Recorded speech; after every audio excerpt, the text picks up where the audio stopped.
Hello दोस्तों, welcome back to imagine with Sania. सबसे पहले मैं आप सभी से रियली सॉरी कहना चाहती हूँ। कल मैं आप लोगों को एपिसोड नहीं दे पाई थी।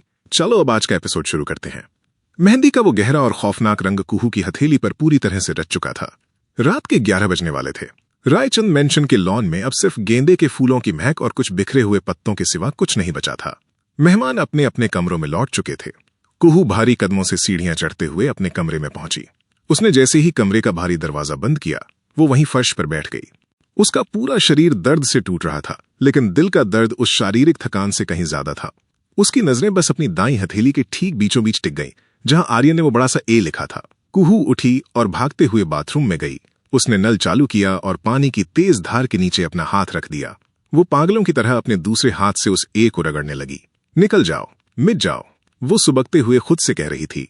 उसने साबुन लगाया, उसे और जोर से रगड़ा, यहां तक कि उसकी हथेली की स्किन छिलकर लाल हो गई और उसमें से जलन उठने लगी। लेकिन जब उसने पानी बंद किया तो वो ए और भी ज्यादा गहरा और भी ज्यादा खौफनाक काले रंग में उभरकर सामने आ गया था। वो रंग नहीं उतरा। कुहू वहीं वॉश बेसिन के पास जमीन पर बैठकर फफक फफक कर रोने लगी।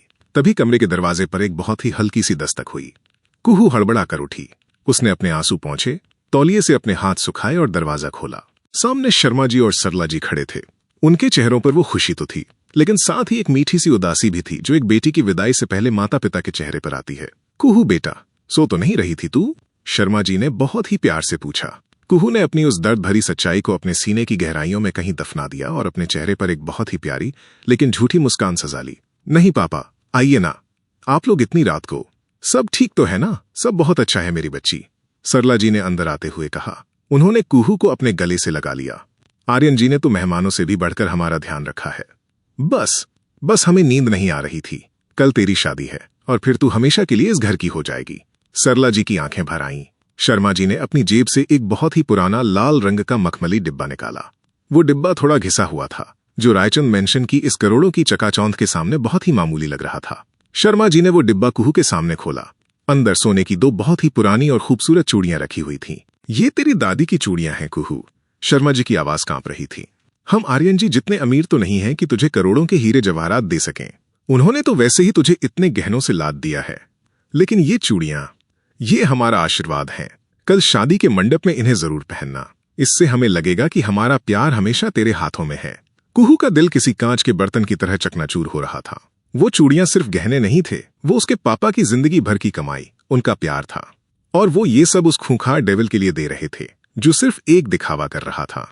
कुहू ने कांपते हाथों से वो डिब्बा लिया और अपने पापा के सीने से लग गई। वो रोना चाहती थी, लेकिन आर्यन की वो डरावनी धमकी उसे रोक रही थी। ये दुनिया का सबसे कीमती तोहफा है पापा, कुहू ने मुस्कुरा हुए कहा। मैं कल इसे जरूर पहनूंगी। कुछ देर और बातें करने के बाद शर्मा जी और सरला जी कुहू को आशीर्वाद देकर अपने कमरे में चले गए। दरवाजा बंद होते ही कुहू का वो झूठा मुखौटा टूट कर गिर गया। वो उन चूड़ियों को सीने से लगाकर रोने ही वाली थी कि अचानक कमरे के उस अंधेरे कोने से, जहां बालकनी का भारी पर्दा गिरा हुआ था, एक आवाज आई। तुम्हारी इस शानदार एक्टिंग के लिए तो तुम्हें ऑस्कर मिलना चाहिए मिस शर्मा। कुहू की धड़कन जैसे एक पल के लिए रुक गई। उसने झटके से उस कोने की तरफ देखा। आर्यन वहां बालकनी के पास रखी उस डार्क लेदर चेयर पर बैठा हुआ था। कमरे की डिम रोशनी में उसका वो ब्लैक सिल्क का कुर्ता और उसकी नीली आंखों की वो चमक किसी खौफनाक साए की तरह लग रही थी। आर्यन बहुत ही शांत और भारी कदमों से अपनी जगह से उठा। वो चलता हुआ कुहू के एकदम करीब आ गया। कुहू डर से पीछे हटने लगी, लेकिन आर्यन ने अपना एक हाथ कुहू की कमर के पीछे डालकर उसे अपनी तरफ खींच लिया। आर्यन की नजरें कुहू के हाथ में पकड़े उस पुराने मखमली डिब्बे पर गईं। उसने कुहू के हाथ से वो डिब्बा बहुत ही आराम से लिया और उन सोने की चूड़ियों को देखा। खूबसूरत है, आर्यन ने फुसफुसाते हुए कहा। तुम्हारे पापा सच में बहुत सीधे इंसान है। उन्हें इस बात का जरा भी अंदाजा नहीं है कि उनकी फूल जैसी बेटी एक डेविल की कैद में तड़प रही है। प्लीज, कुहू ने कांपते हुए कहा। मेरे पापा के बारे में ऐसे मत बोलिए, और मैंने भी तो उनका पूरा सम्मान किया है मेरी जान, आर्यन ने उस डिब्बे को साइड टेबल पर रखते हुए कहा।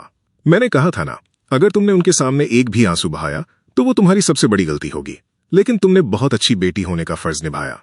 I am impressed.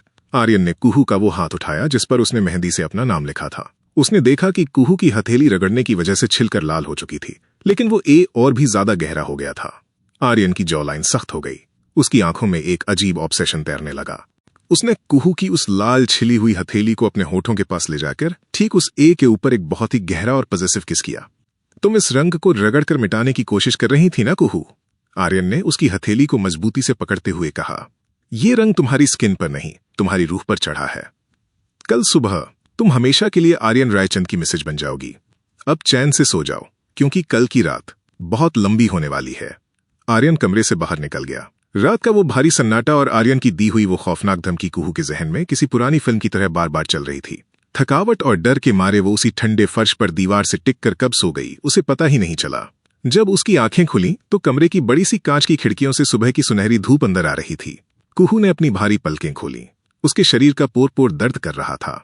उसने अपनी दाईं हथेली को देखा। वो अभी भी लाल थी, सूजी हुई थी, लेकिन उस छिली हुई स्किन के ठीक बीचों बीच वो और भी ज्यादा गहरा होकर चमक रहा था। आज उसकी शादी थी। वो दिन जो हर लड़की के लिए एक खूबसूरत सपना होता है, कुहू के लिए एक खौफनाक हकीकत बनकर सामने खड़ा था। तभी दरवाजे पर एक जोर की लेकिन बहुत ही शांत सी खटखट हुई। बिना किसी के जवाब का इंतजार किए दरवाजा खुला और रोहन अंदर दाखिल हो गया। उसके हाथों में ताजी कॉफी के 2 बड़े मग थे और चेहरे पर एक बहुत ही बड़ी ड्रामेटिक स्माइल। गुड मॉर्निंग कुहू, रोहन ने अपनी वही नौटंकी वाली आवाज में कहा। उसने सावधानी से इधर उधर देखा, ये सुनिश्चित करने के लिए कि आर्यन कमरे में नहीं था। फिर वो सीधा आकर कुहू के पास फर्श पर बैठ गया और उसे कॉफी का मग पकड़ा दिया। क्या बात है, आज तो चेहरे का नूर ही अलग है। लेकिन सुनो, आज तुम्हारी शादी जरूर है, पर मैं तुझे वो बोरिंग भाभी वाभी कहकर बिल्कुल नहीं बुलाने वाला। तुम सिर्फ 19 की हो और मैं 21 का, तो तुम मेरे लिए कुहू ही रहेगी। डन? रात भर की उस घुटन और खौफ के बाद रोहन की इस बेबाक और फनी बात ने कुहू के होठों पर अनजाने में ही एक बहुत ही प्यारी सी मुस्कान ला दी। तभी मीशा अपने बालों को तौलिए से सुखाते हुए कमरे में आई। उसने रोहन को कुहू के पास बैठे देखा तो अपनी आंखें घुमाई। तू सुबह सुबह शुरू हो गया, उसे कॉफी पीने दे शांति से। और तू यहां क्या कर रहा है? जाकर देख भाई तैयार हुए या नहीं। रोहन ने अपनी कॉफी का घूंट भरते हुए एक गहरी सांस ली। भाई? अरे भाई की तो बात ही मत कर। मैंने सुबह 6 बजे उन्हें जिम में देखा था। वो पागलों की तरह पंचिंग बैग पर मुक्के मार रहे थे। मुझे तो लग रहा है कि वो नर्वस है। आखिर डेविल की भी शादी हो रही है भाई। कुहू की हंसी छूट गई। आर्यन सर और नर्वस? ऐसा तो हो ही नहीं सकता, उसने धीरे से कहा। वही तो। दरवाजे से डैड अविनाश जी अंदर आए। वो दरअसल आर्यन से बात करने आए थे, पर आर्यन वहां नहीं था। लेकिन उन्होंने रोहन की बात सुन ली थी। डैड ने बहुत ही कूल अंदाज में अपने कुर्ते की स्लीव्स को फोल्ड करते हुए कहा, आर्यन नर्वस नहीं है बेटा, वो बस अपनी एनर्जी निकाल रहा है ताकि आज वो पंडित जी को ना पीट दे। कल रात ही मैंने उसे कहते सुना था कि ये रस्में इतनी लंबी क्यों होती हैं। डैड की बात पर मीशा और रोहन जोर से हंस पड़े।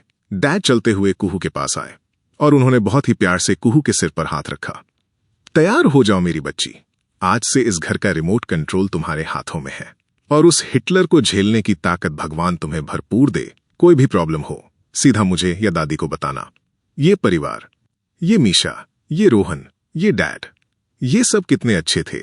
इनके बीच रहकर कुहू को उस खौफनाक दुनिया में भी अपनेपन का एहसास होता था। कुहू ने एक सच्ची और सुकून भरी मुस्कान के साथ डैड को देखा। चलिए कुहू, जल्दी से ब्रेकफास्ट कर लो, फिर ब्यूटिशियंस आते ही होंगे। आज बहुत काम है, मीशा ने कुहू को उठाते हुए कहा। लेकिन ब्रेकफास्ट तो नीचे डाइनिंग हॉल में करना पड़ेगा, रोहन ने अपनी आंखें बड़ी करते हुए कहा। और डाइनिंग हॉल में वो बैठे हैं, वो। ये शब्द सुनते ही कुहू की मुस्कान अचानक से गायब हो गई। आर्यन। कुहू ने अपनी वो छिली हुई हथेली दुपट्टे के पीछे छुपाई और भारी कदमों से मीशा और रोहन के साथ नीचे जाने लगी। जैसे जैसे वो सीढ़ियां उतर रही थी, उसे आर्यन की उस डार्क मस्क की खुशबू आने लगी थी। डाइनिंग हॉल का माहौल हमेशा की तरह आर्यन की मौजूदगी से एकदम शांत था। डैड अपना अखबार पढ़ रहे थे, दादी अपनी चाय पी रही थीं, और डाइनिंग टेबल के बिल्कुल सिरे पर आर्यन रायचंद बैठा था। उसने एक बहुत ही कैजुअल लेकिन डार्क ब्लैक शर्ट पहनी हुई थी, जिसकी स्लीव्स कोहनी तक मुड़ी हुई थीं।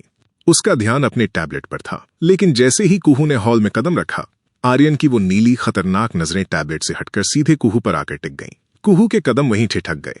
आर्यन की आंखों में एक अजीब सा ठहराव था। वो बिना पलक झपकाए कुहू को ऊपर से नीचे तक देख रहा था। आ जाओ बेटा, बैठो, सुजाता जी ने बहुत ही प्यार से कुहू को आर्यन के ठीक बगल वाली कुर्सी पर बैठने का इशारा किया। कुहू डरते डरते उस कुर्सी पर जाकर बैठ गई। आर्यन का विशाल शरीर उससे मुश्किल से कुछ इंच की दूरी पर था। कुहू ने अपनी दाईं हथेली को टेबल के नीचे ही अपनी गोद में छुपा कर रखा था, ताकि कोई उसे देख न ले। दर्द के मारे वो हथेली अभी भी सूजी हुई थी। रोहन और मीशा भी अपनी अपनी जगह बैठ गई। सब अपना नाश्ता कर रहे थे। कुहू ने भी अपने बाएं हाथ से कांटा उठाया और नाश्ता करने की कोशिश करने लगी। लेकिन तभी आर्यन ने बहुत ही शांति से अपना हाथ टेबल के नीचे किया, जिसे सिर्फ कुहू ही महसूस कर सकती थी। आर्यन की लंबी और ठंडी उंगलियों ने टेबल के नीचे कुहू की उस छुपी हुई जख्मी हथेली को पकड़ लिया। कुहू की सांसें गले में अटक गईं। उसने झटके से आर्यन की तरफ देखा, लेकिन आर्यन का चेहरा एकदम नॉर्मल था। वो अपने डैड से कुछ बिजनेस की बातें कर रहा था, जैसे कुछ हुआ ही ना हो। डैड बहुत ही कैजुअल टोन में बोल रहे थे, आर्यन, वो जापानी इन्वेस्टर्स की मीटिंग कल सुबह की है। तू तो शादी में बिजी रहेगा, तो क्या कबीर को भेज दूं? नहीं डैड। आर्यन ने अपनी नीली आंखें डैड पर टिकाते हुए बहुत ही शांत लेकिन खौफनाक आवाज में कहा, मीटिंग मैं खुद अटेंड करूंगा। शादी मेरी पर्सनल लाइफ का हिस्सा है, मेरे बिजनेस का नहीं। डैड ने कंधे उचकाए और अपना अखबार वापस पढ़ने लगे। उनके लिए आर्यन का ये वर्कहॉलिक और खड़ूस नेचर बहुत आम था, लेकिन टेबल के नीचे आर्यन का अंगूठा बहुत ही धीरे धीरे एक अजीब सी नजाकत के साथ कुहू की उस छिली हुई स्किन पर गोल गोल घूम रहा था। वो स्पर्श आग की तरह जल रहा था, लेकिन उसमें एक बहुत ही छुपा हुआ साइको किस्म का केयर भी था। अचानक आर्यन ने अपने कोट की जेब से एक छोटी सी ठंडी कांच की डिब्बी निकाली। उसने टेबल के नीचे ही बिना किसी को दिखाए उस डिब्बी को खोला। उसमें कोई बहुत ही ठंडा खुशबूदार मलहम था। आर्यन ने अपनी उंगली में वो मलहम लिया और कुहू की उस छिली हुई हथेली पर ठीक उस एज के ऊपर बहुत ही आराम से लगाना शुरू कर दिया। वो मलहम लगते ही कुहू की हथेली की वो तेज जलन अचानक से एक बहुत ही सुकून भरी ठंडक में बदल गई। कुहू ने हैरान होकर आर्यन को देखा। ये आदमी जो कल रात उसे इतनी खौफनाक धमकी दे रहा था, जो उसका पूरा परिवार तबाह करने की बात कर रहा था, वो अभी टेबल के नीचे छुपकर उसके घाव पर मलहम लगा रहा था। आर्यन ने अपना चेहरा थोड़ा सा कुहू की तरफ झुकाया। वो ऐसे प्रिटेंड कर रहा था जैसे वो जूस का गिलास उठा रहा हो, लेकिन उसके होंठ कुहू के कान के एकदम करीब थे। तुम्हें क्या लगा था कुहू? आर्यन ने एक बहुत ही डेंजरस और पजेसिव फुसफुसाहट में कहा, जो सिर्फ कुहू सुन सकती थी। कि आर्यन रायचंद अपनी ही प्रॉपर्टी को इस तरह जख्मी और छिला हुआ छोड़ देगा? दर्द देना भी सिर्फ मेरा हक है, और उस दर्द पर मलहम लगाना भी। कुहू का दिल इतनी जोर से धड़कने लगा कि उसे लगा जैसे उसका सीना फट जाएगा। आर्यन का ये रूप, ये डरा भी रहा था और अंदर ही अंदर कुहू को एक अजीब सा अनजान सा सुकून भी दे रहा था।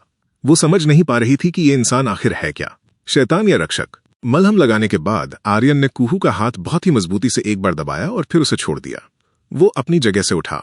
मैं अपने कमरे में जा रहा हूं। आर्यन ने पूरे परिवार को एक सख्त नजर से देखते हुए कहा, कबीर को बोल देना कि सिक्योरिटी में कोई चूक नहीं होनी चाहिए। और कुहू, आर्यन ने अपनी वो नीली आंखें कुहू पर गड़ा दी। ब्यूटिशियंस आ चुके हैं, टाइम पर तैयार हो जाना। मुझे इंतजार करना बिल्कुल पसंद नहीं है। आर्यन वहां से अपनी उसी रौबदार चाल के साथ सीढ़ियां चढ़कर ऊपर चला गया। उसके जाते ही डाइनिंग टेबल का माहौल वापस से एकदम रिलैक्स हो गया। रोहन ने एक लंबी सांस छोड़ी और मीशा से बोला, उफ, मुझे तो समझ नहीं आता कि ये भाई हमेशा ऐसे डार्क मोड में क्यों रहते हैं। कभी हंस भी लिया करें। दादी ने रोहन को एक हल्की सी डांट लगाते हुए कहा, चुप कर शैतान, आर्यन के सिर पर बहुत बड़ी जिम्मेदारियां हैं। कुहू बेटा, तुम अपना नाश्ता खत्म करो और जाओ, तैयार हो जाओ। तुम्हारे पापा मम्मी भी आते ही होंगे। कुहू ने अपनी उस हथेली को देखा जिस पर आर्यन ने मलहम लगाया था। दर्द गायब हो चुका था, लेकिन आर्यन का वो डार्क पजेसिव प्यार कुहू के दिमाग पर हावी होने लगा था। कुछ ही देर में कुहू को तैयार करने के लिए ब्यूटिशियंस उसके कमरे में आ गए। कुहू को आर्यन की पसंद का वो गहरा लाल और सुनहरी कढ़ाई वाला भारी ब्राइडल लहंगा पहनाया गया। मीशा उसके पास ही खड़ी थी और हर छोटी बड़ी चीज का ध्यान रख रही थी। जब कुंदन और पोल्की की वो हैवी ज्वेलरी कुहू को पहनाई गई और उसके हाथों में वो लाल चूड़ा डाला गया, तो कुहू किसी पुरानी राजस्थानी पेंटिंग से निकली हुई एक शाही दुल्हन लग रही थी। लेकिन जब ब्यूटिशियन ने कुहू को उसके पापा की दी हुई वो पुरानी घिसी हुई सोने की चूड़ियां पहनाने की कोशिश की, तो वो उस भारी चूड़े के साथ मैच नहीं कर रही थी। मैम, ये पुरानी चूड़ियां इस लुक के साथ बिल्कुल अच्छी नहीं लगेंगी, आप इन्हें निकाल दीजिए, ब्यूटिशियन ने कहा। कुहू की आंखों में आंसू आ गए। उसने तुरंत अपना हाथ पीछे खींच लिया। नहीं, ये मेरे पापा का आशीर्वाद है, मैं ये चूड़ियां किसी भी कीमत पर नहीं उतारूंगी। मीशा ने ब्यूटिशियन को हाथ के इशारे से रोका। रहने दो, वो पहनना चाहती है तो पहनने दो। कुहू, तुम टेंशन मत लो, ये बहुत प्यारी लग रही है। दोपहर के 2 बज चुके थे। घर में शहनाइयों की गूंज और मेहमानों की चहल पहल शुरू हो चुकी थी। शर्मा जी और सरला जी भी आ चुके थे। तभी मीशा का फोन बजा। उसने फोन उठाया और कुछ सुना।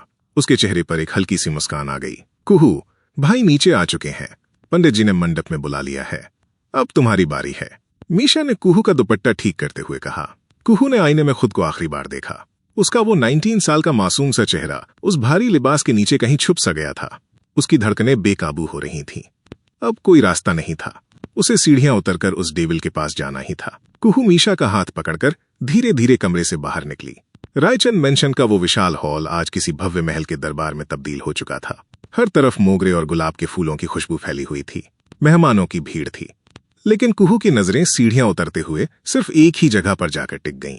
हॉल के बीचों बीच बने उस भव्य मंडप पर, और वहां उस पवित्र हवन कुंड की आग के पास वो खूंखार डेविल खड़ा था, आर्यन रायचंद। आर्यन ने आज एक बहुत ही डार्क डीप मैरून कलर की शाही शेरवानी पहनी हुई थी, जिस पर बहुत ही बारीक और कीमती काले धागों का काम था। वो हमेशा की तरह अपनी दोनों बाहों को पीछे बांधे हुए एक गहरी और खौफनाक शांति के साथ खड़ा था। पूरा घर रोशनी से जगमगा रहा था, लेकिन आर्यन का वो डार्क ऑरा उन सारी लाइट्स पर हावी था। जैसे ही कुहू ने सीढ़ियों से नीचे कदम रखा, आर्यन की वो तेज नीली और भेदने वाली नजरें सीधा कुहू पर आकर टिक गईं। उन दोनों के बीच एक अजीब सा खामोश और इंटेंस आई कांटेक्ट हुआ। आर्यन की आंखों में आज कोई गुस्सा नहीं था, बल्कि एक ऐसा गहरा साइको ऑब्सेशन और पॉजेसिवनेस थी, जिसे देखकर कुहू को लगा कि वो उस आग में जलने से पहले ही आर्यन की नजरों में भस्म हो जाएगी। डेविल की ये क्यूट मुसीबत अब हमेशा के लिए उस पिंजरे में कैद होने जा रही थी। 7 फेरे बस कुछ ही कदमों की दूरी पर थे। जैसे ही कुहू ने आखिरी सीढ़ी पर अपना कदम रखा, मेहमानों की चहल पहल और शहनाइयों का शोर उसके कानों के लिए जैसे सुन्न हो गया था। उसकी पूरी दुनिया सिर्फ उस एक इंसान पर आकर सिमट गई थी, जो उस हवन कुंड की आग के पास खड़ा था। आर्यन रायचंद। कुहू धीरे धीरे चलते हुए मंडप तक आई। मीशा ने उसका भारी लहंगा संभाला और उसे आर्यन के ठीक बगल में बिछे हुए आसन पर बैठा दिया। आर्यन अपनी जगह पर एक पत्थर की मूरत की तरह बैठा था, लेकिन उसकी वो डार्क नीली आंखें एक सेकंड के लिए भी कुहू के चेहरे से नहीं हटी थीं। मंडप में हवन कुंड की आग जल रही थी। उसकी गर्माहट कुहू के चेहरे पर पड़ रही थी, लेकिन उस आग से ज्यादा गर्माहट और तपिश उसे आर्यन की उस खौफनाक नजरों से महसूस हो रही थी। कन्यादान के लिए लड़की के माता पिता आगे आए। पंडित जी की आवाज गूंजी। शर्मा जी और सरला जी खुशी खुशी आगे आए। शर्मा जी की आंखों में आंसू थे, पर वो खुशी के आंसू थे। उन्होंने बहुत ही प्यार और गर्व से अपनी बेटी कुहू का छोटा सा मेहंदी रचा हाथ अपने हाथों में लिया और उसे आर्यन के उस बड़े चौड़े और मजबूत हाथ में रख दिया। जैसे ही आर्यन की लंबी और ठंडी उंगलियों ने कुहू के हाथ को छुआ, कुहू के पूरे जिस्म में एक करंट सा दौड़ गया। आर्यन की पकड़ में कोई नरमी नहीं थी, वो एक फौलादी और पजेसिव जकड़ थी। उसने कुहू के हाथ को इतनी मजबूती से पकड़ा जैसे वो पूरी दुनिया को दिखाना चाहता हो कि ये लड़की अब सिर्फ उसकी प्रॉपर्टी है। कुहू ने अपना हाथ पीछे खींचने की एक बहुत ही हल्की सी अनजानी सी कोशिश की, लेकिन आर्यन ने अपनी उंगलियों का दबाव थोड़ा और बढ़ा दिया। आर्यन थोड़ा सा आगे झुका। उसका चेहरा कुहू के इतना करीब था कि उसकी डार्क मस्क और मिंट की खुशबू कुहू के दिमाग को सुन्न कर रही थी। तुम्हारे पापा सामने खड़े हैं कुहू, आर्यन ने बहुत ही धीमी, सर्द और खौफनाक आवाज में फुसफुसाते हुए कहा, जो सिर्फ कुहू सुन सकती थी। चेहरे पर एक परफेक्ट स्माइल रखो और इस हाथ को छुड़ाने की कोशिश मत करना, क्योंकि आज के बाद ये हाथ और तुम्हारी ये सांसें सिर्फ मेरी हैं। कुहू ने अपनी कांपती हुई सांसों को काबू में किया। उसने अपने पापा की तरफ देखकर एक बहुत ही दर्द भरी लेकिन खूबसूरत मुस्कान दे दी। शर्मा जी ने आर्यन के कंधे पर हाथ रखा और उसकी इस पजेसिव पकड़ को एक प्रोटेक्टिव दामाद का प्यार समझकर खुशी खुशी वहां से पीछे हट गए। हवन कुंड की आग और तेज हो गई थी। पंडित जी संस्कृत के भारी मंत्र पढ़ रहे थे। मंडप के एक तरफ खड़े रोहन ने अपने कुर्ते का कॉलर खींचते हुए धीरे से डैड अविनाश जी से कहा, डैड, इस आग की गर्मी से ज्यादा तो भाई की आंखों में आग निकल रही है। मुझे तो डर लग रहा है कहीं भाई पंडित जी को ना बोल दें कि जल्दी निपटाओ, मुझे अकेले में बात करनी है। डैड ने एक हल्की सी मुस्कान के साथ रोहन के सिर पर धप से मारा। चुप कर नौटंकी, आर्यन के सामने अपनी ये बकवास मत करना, वरना कल सुबह तक तू इस घर से बाहर होगा। दादी और सुजाता जी इन दोनों की बातों को इग्नोर करते हुए खुशी से रस्में देख रही थीं। ये परिवार ऐसे ही था। आर्यन के उस डार्क ऑरा के बीच भी वो अपनी नॉर्मल लाइफ जीना जानते थे। अब फेरों का समय है, वर और वधू खड़े हो जाएं, पंडित जी ने निर्देश दिया। आर्यन अपनी जगह से खड़ा हुआ। मीशा ने आगे बढ़कर कुहू को भी उठने में मदद की। गठबंधन हो चुका था। आर्यन की उस डार्क मैरून शेरवानी का एक हिस्सा कुहू के लाल जोड़े से बंध चुका था। पहले 3 फेरे वर आगे चलेगा, पंडित जी ने कहा। आर्यन कुहू का हाथ थामे हुए आगे आगे चलने लगा। उसके कदम बहुत ही शांत और किसी राजा की तरह थे। कुहू उसके पीछे पीछे किसी रोबोट की तरह चल रही थी। उसकी नजरें उस हवन कुंड की आग पर थीं। वो आग उसे उतनी नहीं जला रही थी जितनी आर्यन के हाथ की वो सख्त पकड़ उसे जला रही थी। पहला फेरा। आर्यन ने कुहू का हाथ थोड़ा सा अपनी तरफ खींचा, जैसे वो उसे एहसास दिला रहा हो कि अब वो उसके पीछे ही चलेगी हमेशा। दूसरा फेरा। कुहू को महसूस हुआ कि आर्यन का अंगूठा बहुत ही धीरे धीरे, एक अजीब सी नजाकत और हक के साथ उसकी हथेली पर उस जगह को सहला रहा है जहां सुबह उसने मलहम लगाया था और जहां मेहंदी से वो गहरा ए लिखा हुआ था। वो स्पर्श एक साइलेंट वार्निंग था। तीसरा फेरा। तुम कांप रही हो कुहू, आर्यन ने बिना पीछे मुड़े एक डेंजरस और हस्की आवाज में फुसफुसाया। उसकी आवाज आग की लपटों की आवाज के बीच भी कुहू के कानों में गूंज गई। चौथा फेरा। अब वधू आगे आएगी, पंडित जी ने कहा। अब कुहू को आगे आना था। आर्यन उसके पीछे था। कुहू जैसे ही आगे आई, उसे आर्यन की वो भारी और गर्म सांसें अपनी गर्दन के ठीक पीछे महसूस होने लगी। आर्यन जानबूझकर उसके बहुत करीब चल रहा था। उन दोनों के बीच का फासला ना के बराबर था।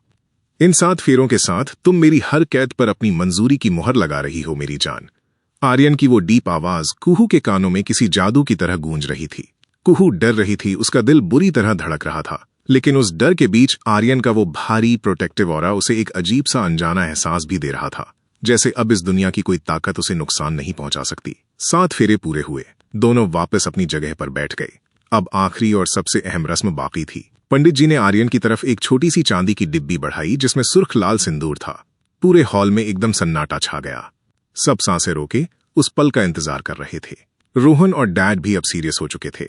आर्यन ने वो डिब्बी अपने हाथ में ली।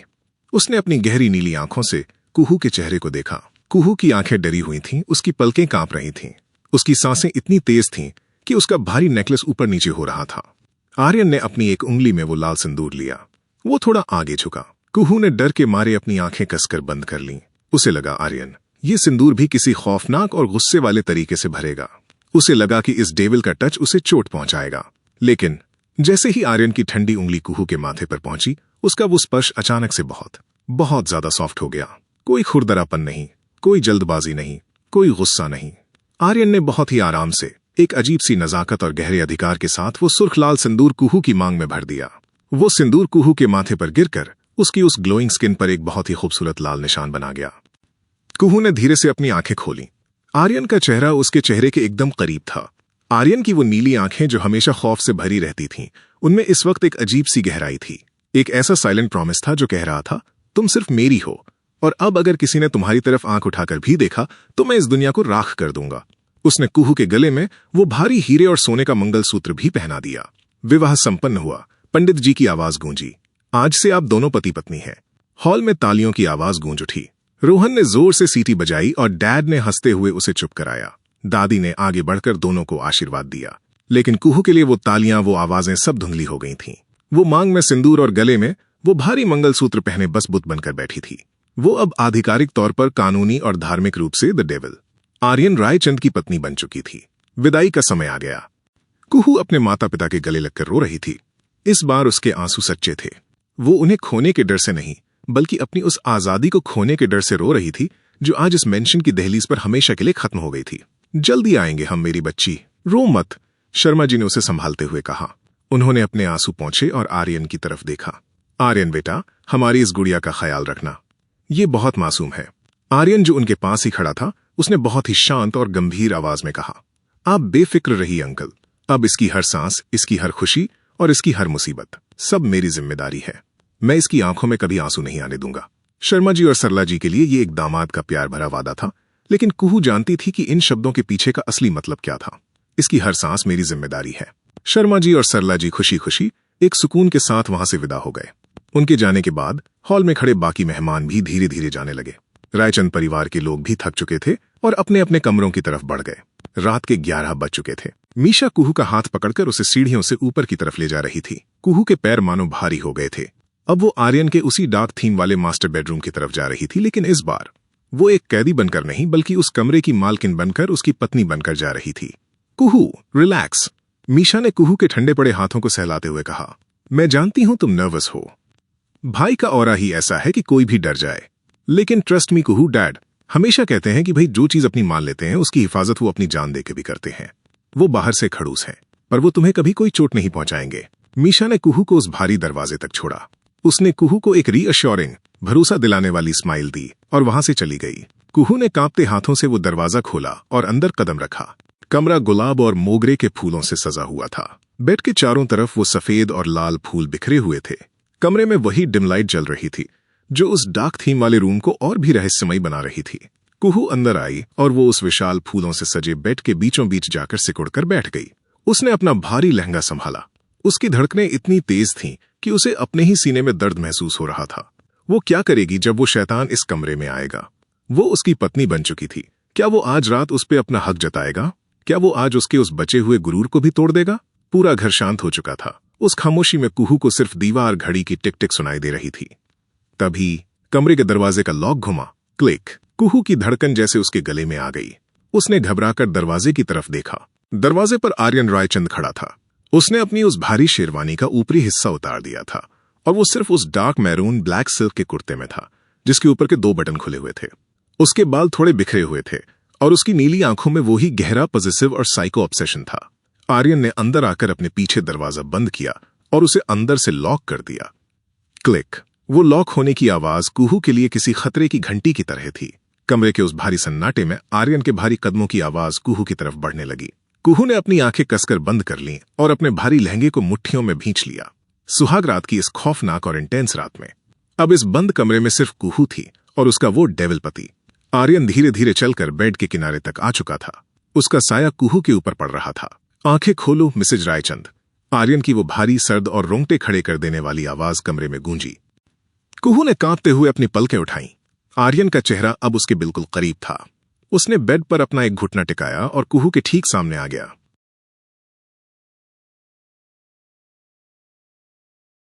तो ये था आज का एपिसोड। अगर आपको ये कहानी पसंद आई है तो सुनते रहिए डेविल्स क्यूट मुसीबत सिर्फ इमेजिन विद सानिया पर। और हाँ, एक छोटी सी शिकायत है, मैं देखती हूं कि आप लोग कमेंट नहीं करते हैं, तो प्लीज कमेंट किया करो, ये बहुत जरूरी है। और चैनल को सब्सक्राइब, लाइक और शेयर भी जरूर कर दिया करो। धन्यवाद।